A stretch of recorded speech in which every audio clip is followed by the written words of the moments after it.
بسم اللہ الرحمن الرحیم۔ السلام علیکم ورحمۃ اللہ وبرکاتہ۔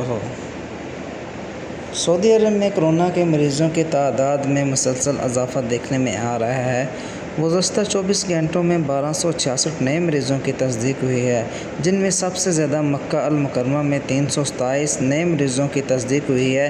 اسی طرح مدینہ منورہ میں 273 نئے کیس، جدہ میں 262، ریاض میں 171، الجبیل میں 58، دمام میں 35، الطائف میں 32، تبوک میں 29، زلفی میں 18، خلیص میں 9، بریدہ میں 8، الخبر میں 7، الحفوف میں 5، القطیف میں 4، راس تنورہ میں 4، ادم میں 3، الجعفر میں 2، المرادہ میں 2، ینبع میں 2، بشیت میں 2، الدریہ میں 2، ابہا میں 1، خمیس مشیط میں 1، بقیق میں 1، ازران میں 1، ظلم میں 1، صبیہ میں 1، حفر الباطن میں 1، حائل میں 1، سکاکہ میں 1، وادی دساور میں 1 اور ساجر میں 1 کرونا کے مریض کی تصدیق ہوئی ہے۔